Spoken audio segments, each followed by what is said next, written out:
Hello प्यारे बच्चों, तो कैसे हो आप सब। बहुत बहुत स्वागत है आप सभी का आज की इस वीडियो में। और आज की ये स्पेशल वीडियो क्लास 9th का आपका सामाजिक विज्ञान का जो सब्जेक्ट है बच्चों, इंग्लिश में कहें तो सोशल साइंस का, इसी के मिड टर्म के एग्जाम के लिए, ठीक है, डीओई की तरफ से आपका जो अभ्यास प्रश्न पत्र दिया गया है, ठीक है, जिसे आप प्रैक्टिस पेपर भी कह सकते हैं, सैंपल क्वेश्चन पेपर भी कह सकते हैं, फिर मॉडल पेपर भी कह सकते हैं।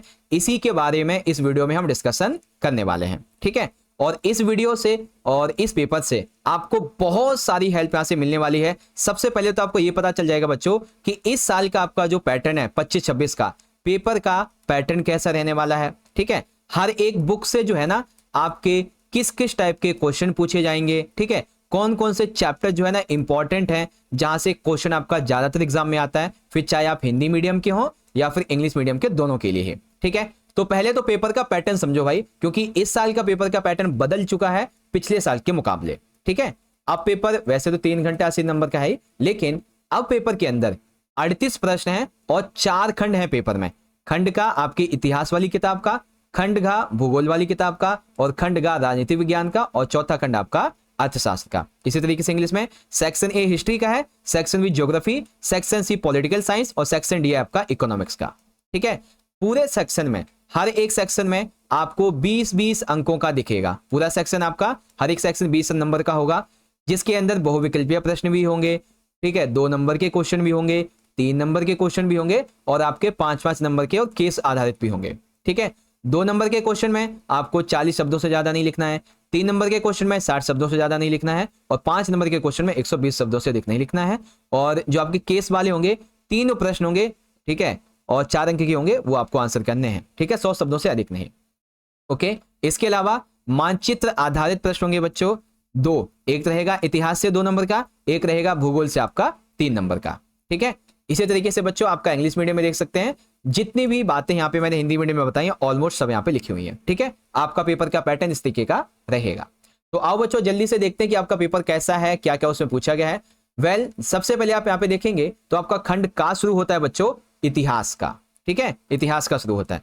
प्यारे बच्चों, ये वीडियो आप सभी की डिमांड पे बनाई गई है, जो कि बहुत सारे बच्चे ये कह रहे थे कि सर जी डीओई ने ना हमें जो प्रैक्टिस पेपर दिया है, एक बार आप हमें उसे समझा दो कि है कैसा वो, ठीक है, और क्या हमारा पेपर भी ऐसा ही आएगा, है ना। और साथ ही साथ आप उसका हमें सॉल्यूशन भी करवा देना नेक्स्ट वीडियो में, बट उससे पहले आप हमें एक बार पेपर दिखा दो।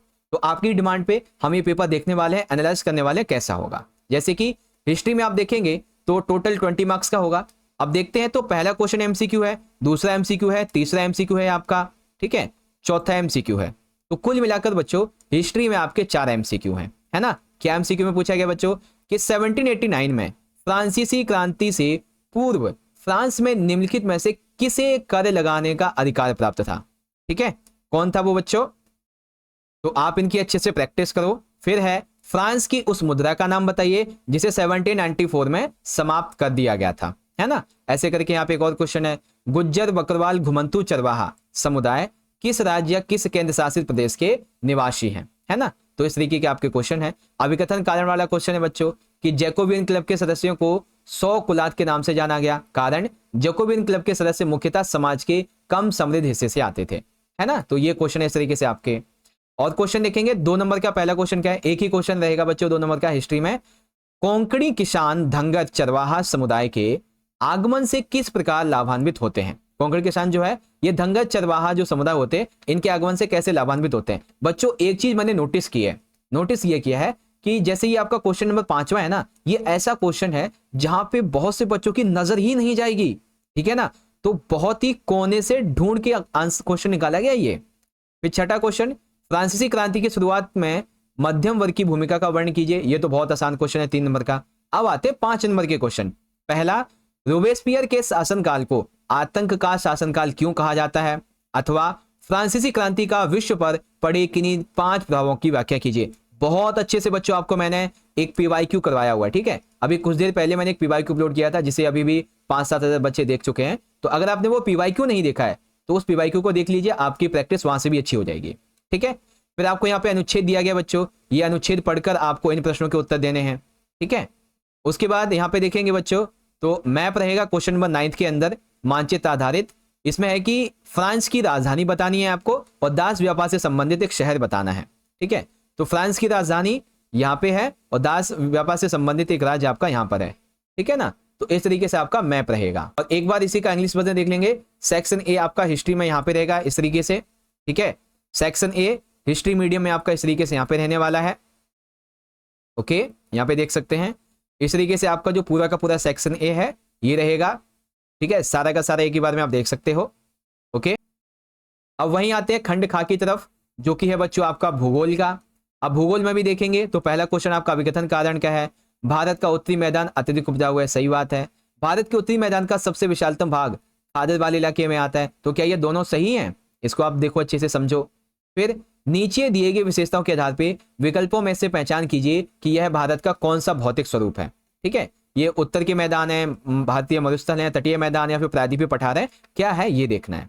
ठीक है बच्चों, अगर आप चाहते हो कि आपको मैं इस प्रैक्टिस पेपर का जो सॉल्यूशन है वो बहुत जल्दी प्रोवाइड करवाऊं, तो सारे बच्चे जल्दी से कमेंट करो। आपको कमेंट करना है फास्ट सॉल्यूशन नीड। ठीक है, फास्ट सॉल्यूशन नीड। ठीक है ना, जितना ज्यादा कमेंट करो बच्चों उतनी जल्दी मैं आपके लिए वीडियो ला दूंगा। वैसे आपकी डिमांड यही थी कि सर आप हमें एक बार पेपर दिखा दीजिए, बाकी तो हम आपके लिए पेपर ला ही रहे थे।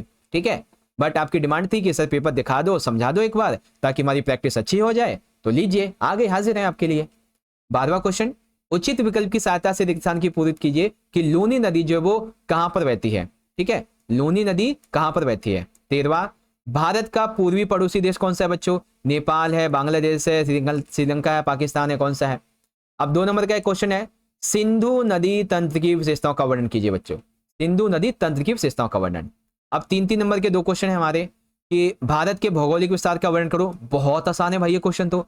हिमालय की नदियों की विशेषताओं को बताओ, ये भी बहुत आसान क्वेश्चन है। प्रायद्वीपीय नदियों की विशेषता बताओ, अरे ये तो और भी आसान क्वेश्चन है। ठीक है, और 17वां 5 नंबर का क्वेश्चन है, नदी प्रदूषण को खत्म करने हेतु सुझाव दीजिए। है, इतना आसान क्वेश्चन आएगा। किसी देश की अर्थव्यवस्था में नदियों का महत्व, अरे वाह। अगर देखो बच्चों तो यहाँ पे ये जो आपके 2 नंबर में, 3 नंबर में, 5 नंबर में क्वेश्चन है, ये तो बहुत ईजी आए हैं, है ना, ये बहुत आसान क्वेश्चन है आपके। ठीक है, फिर 18वां क्वेश्चन क्या है बच्चों, ये आपका मैप का है। मैप 3 नंबर का है, इसमें से आपको 4 में से किन्हीं 3 को मैप में बताना है। सलाल बांध, टिहरी बांध, हीराकुंड बांध और नागार्जुन सागर बांध कहां पर है, ये बताना है आपको। ठीक है, फिर यहां पे देखेंगे ये मैप हो जाएगा आपका। फिर सेक्शन बी रहेगा बच्चों आपका ज्योग्राफी का। सेक्शन बी ज्योग्राफी का आप यहां से देख सकते हैं बच्चों, वेरी सिंपल है, बहुत ही आसान तरीके से यहाँ पे बताया हुआ है। ठीक है, वेरी सिंपल है बच्चों, है ना। जितने भी एमसीक्यू काफी इजी है, क्वेश्चन मैंने पढ़े तो बहुत ही आसान लगे मुझे, काफी आसान क्वेश्चन लगे मुझे। ठीक है, और ज्योग्राफी से आपका मैप भी यहाँ पर इस तरीके से रहेगा बच्चों। फिर आता है बच्चों हमारा राजनीतिक विज्ञान का। ठीक है, खंड का रहेगा राजनीतिक विज्ञान का, 20 मार्क्स। पहला क्वेश्चन, दी गई जानकारी को पढ़िए और उसके लिए सही पारिभाषिक शब्द का चयन कीजिए। शासन का प्रमुख लोगों के द्वारा चुना हुआ गया व्यक्ति होगा, ना कि वंश या राजा का खानदान। तो क्या कहते हैं बच्चे उसको, गणराज्य, पंथ निरपेक्ष, प्रभुत्व संपन्न या फिर न्याय कहते हैं। 20वां, लोकतंत्र के संदर्भ में निम्नलिखित कथनों को पढ़कर सही विकल्प का चयन करो। तो यहाँ पे कौन से हमारे सही विकल्प होंगे इसके लिए, वो हमें यहाँ पे चूज करने हैं।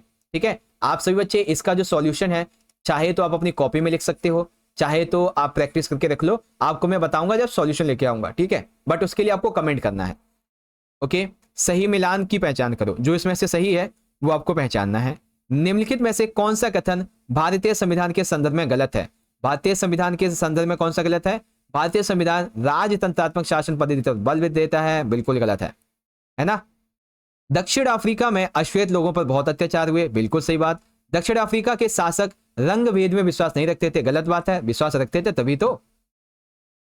अब ये हो जाएगा यहाँ पे। फिर एक और लास्ट एमसीक्यू, 2002 में लीगल फ्रेमवर्क ऑर्डर किस देश में जारी किया गया था। ठीक है, लीगल फ्रेमवर्क ऑर्डर किस देश में जारी किया गया था बच्चों, 2002 में। क्वेश्चन 25 2 नंबर का है, लोकतंत्र निर्णय लेने की गुणवत्ता में सुधार करता है। उपयुक्त तर्कों के साथ इस कथन की पुष्टि कीजिए। लोकतंत्र निर्णय लेने की जो गुणवत्ता है उसमें सुधार करता है, आपको तर्कों के साथ में बताना है। लोकतंत्र की 3 मुख्य विशेषताएं बताओ, बहुत ही आसान है भाई, है ना, 3 मुख्य विशेषताएं। भारतीय संविधान के बुनियादी मूल्य बताइए, ये भी बहुत आसान है। किसी भी लोकतांत्रिक देश को संविधान की आवश्यकता क्यों होती है, अरे रे ये तो और भी आसान क्वेश्चन है। तो ऑलमोस्ट जो आपके ये 2 नंबर में, 3 नंबर में क्वेश्चन है ना, 5 नंबर में, सारे बहुत ही आसान क्वेश्चन है आपके। ठीक है, फिर यहाँ पे देखेंगे 28वां रहेगा आपका पैसेज बेस्ड, तो ये पैसेज है और आपके ये 3 क्वेश्चन है। ठीक है, फिर सेक्शन सी की बात करेंगे जो कि आपका पॉलिटिकल साइंस का रहने वाला है, सेक्शन नंबर सी। यहाँ पे ये आपके एमसीक्यू रहेंगे बच्चों, जैसे आप यहाँ से देख सकते हो। ठीक है, और फिर उसके बाद में देखेंगे इसके जो 2 नंबर 3 नंबर 5 नंबर के क्वेश्चन है, ये सारी के सारे क्वेश्चन काफी इजी हैं बच्चों। ठीक है, काफी इजी है, जैसा कि अभी हिंदी में आपको बताया मैंने, काफी इजी क्वेश्चन है आपके। ठीक है, ओके। तो अब हम देखेंगे अपने खंड नंबर घ को, जो कि है अर्थशास्त्र यानी कि इकोनॉमिक्स का। ठीक है, तो 29 है बच्चों, यहाँ पे देख सकते हैं कि जापान एक विकसित देश है, जापान ने मानव संसाधन पर निवेश किया है, सही बात है, और व्याख्या भी है बिल्कुल। यहाँ पे देख लेंगे बच्चों, इस तरीके से रहेगा। तीसरा क्वेश्चन है कि कौन सा गैर आर्थिक क्रिया का उदाहरण है, जो गैर आर्थिक क्रिया हो बच्चों, है ना, अपने क्या होगा इसमें से। ओके, उसके अलावा यहाँ पे प्राथमिक क्षेत्र से संबंधित सही विकल्प का चयन करो जो प्राथमिक क्षेत्र के लिए हो, है ना। इसके लिए मानव पूंजी है, मानव जो एक पूंजी है, ऐसा क्यों है भाई। अनुपेक मछुआरा है, बताइए अर्थव्यवस्था के किस क्षेत्र में वो आएगा। निम्नलिखित में से क्या कार्यशील पूंजी का उदाहरण है, ऐसे करके। उसके अलावा फिर यहाँ पे ये क्वेश्चन है कि पालमपुर में की जाने वाली किन्हीं दो आर्थिक गतिविधियों के नाम लिखिए, है ना, इस तरीके से। बेरोजगारी को दूर करने हेतु कुछ उपाय बताइए, मानव पूंजी निर्माण में शिक्षा की भूमिका लिखिए, ऐसे करके 5 नंबर के। बहुत ही आसान क्वेश्चन है आपको ऑलमोस्ट देखा जाए तो। और फिर आखिर में आपका ये वाला अनुच्छेद यहाँ पे आता है हरित क्रांति को लेकर। ओके, तो काफी इजी है, कोई इसमें ज्यादा यहाँ पे कोई बड़े बड़े क्वेश्चन भी नहीं है। ठीक है, नहीं तो ज्यादा कठिन है, नहीं तो ज्यादा आपको घुमा फिरा के पूछा गया है। उसके बाद में सबसे आखिर में हमारा सेक्शन डी आता है, जो कि रहेगा इकोनॉमिक्स का। ठीक है, अब इकोनॉमिक्स के लिए देखेंगे पहला क्वेश्चन, दूसरा क्वेश्चन आपका इस तरीके से एमसीक्यू का रहेगा। ठीक है, और फिर आखिर में आप देखेंगे ये 2 नंबर का क्वेश्चन है, फिर 3 नंबर का है, और फिर 5 नंबर का, और आखिर में आपका एक पैराग्राफ। तो ऑलमोस्ट आपका ये जो सेक्शन नंबर ई है, ये भी काफी इजी है ऑल सब्जेक्ट के, मतलब ऑल के मुकाबले। ठीक है ना, तो ऑलमोस्ट पेपर आपका आसान ही है, ज्यादा कठिन नहीं है। तो ऑलमोस्ट बच्चों अगर मैं इसका ओवरव्यू दूं आपको, तो पेपर जो है वो आपका काफी इजी है ये वाला। ठीक है, आप कहेंगे ज्यादा से ज्यादा कमेंट करेंगे तो आपके लिए मैं इस पेपर का सॉल्यूशन भी बना दूंगा। अगर आप कहेंगे तो कमेंट करना ज्यादा से ज्यादा, जल्दी से जल्दी, अगर आप इसका सॉल्यूशन चाहते हो तो।